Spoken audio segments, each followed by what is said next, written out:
ओम शांति। भगवान अवतरण करिछंती यार प्रमाण कौन? एक ईश्वर एक परिवार परमात्मा ने नमः। एक कथा जदि गायन अच्छी भगवान ही तो आसिकी गोटे परिवार तुलती तो केमिति तुलिबे? से ज्ञान देवे तापर तो जाइए गोटे परिवार तैयारी हबो। भगवान उवाच मोर प्रिय मनुष्य आत्मा माने मु तुम सर्व आत्मा मानकर पिता परमात्मा सर्वव्यापी नुहे। मु सूर्य चंद्र तारागण ठारू बहु ऊर्ध्वरे परम धाम निवासी अटे। मु अव्यक्त अर्थात अदृश्य। मोर रूप ज्योतिर्बिंदु। मोर नाम शिव अटे।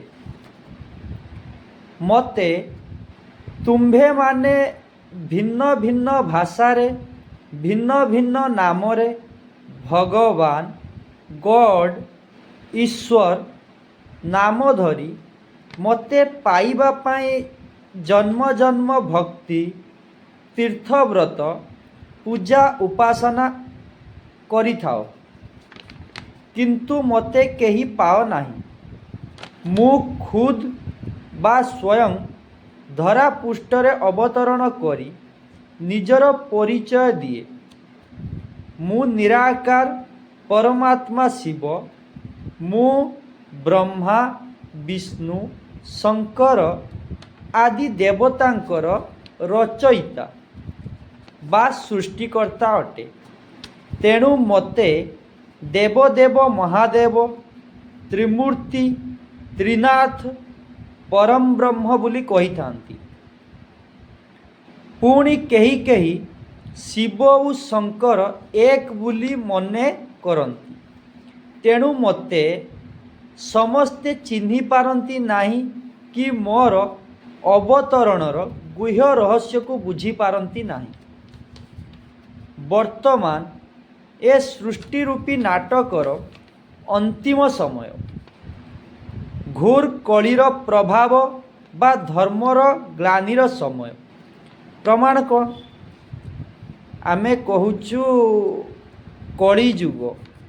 कलिजुग जेउठी कलह कलेश लागे चारिआडे कली कजिया लगुच आप देखिपे सबुआडे दुख अशांति चलती।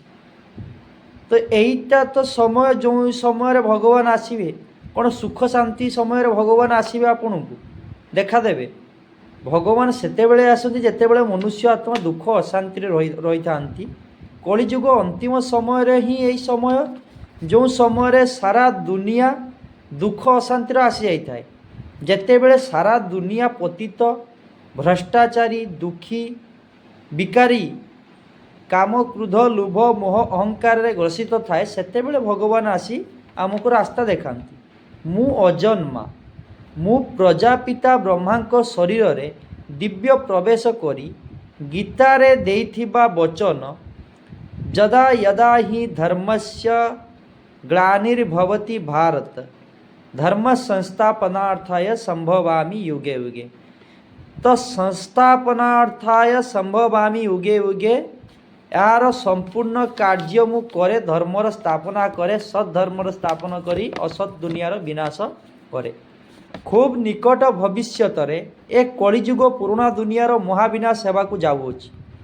एक साथी रे तृतीय परमाणु विश्वयुद्ध सांगकू प्रकृतिर पांच तत्वर विकराल रूप यथा समुद्रर उत्ताल तरंग पातालर भूकंप प्रखर पवन मूषल वर्षा द्वारा ए धरा पृष्ठरे एक विराट परिवर्तन हुई पुणी सत्ययुग नुआ दुनिया हेबाकू जाउछि।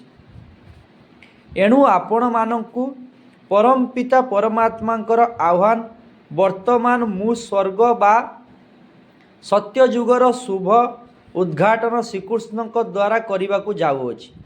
आपण मानकर स्वर्ग को जीवा एवं राज्य भाग पाइबार ईश्वरीय जन्मसिद्ध अधिकार अच्छी। तेणु निजकू दुईटी भ्रुकुटी मझिरे ଏକ ଆଲୋକ ବିନ୍ଦୁ ଆତ୍ମା ଭାବି ମୋତେ ଜ୍ୟୋତିର୍ବିନ୍ଦୁ ପରମାତ୍ମାକୁ ବୁଦ୍ଧି ଦ୍ୱାରା ସ୍ମରଣ କଲେ ସ୍ୱୟଂ ଭାଗ୍ୟ ବିଧାତା ଭଗବାନଙ୍କ ଦ୍ୱାରା ବଣ୍ଟା ଯାଉଥିବା ମହାନ ଭାଗ୍ୟର ଅଧିକାରୀ ହୋଇପାରିବେ। ନଚେତ୍ ଅନ୍ତିମ ସମୟରେ ପଶ୍ଚାତାପ କରିବାକୁ ମଧ୍ୟ ସମୟ ମିଳିବ ନାହିଁ। ସର୍ବ ଆତ୍ମାମାନଙ୍କ ପିତା ପରମାତ୍ମା ଶିବ। ଓମ୍ ଶାନ୍ତି।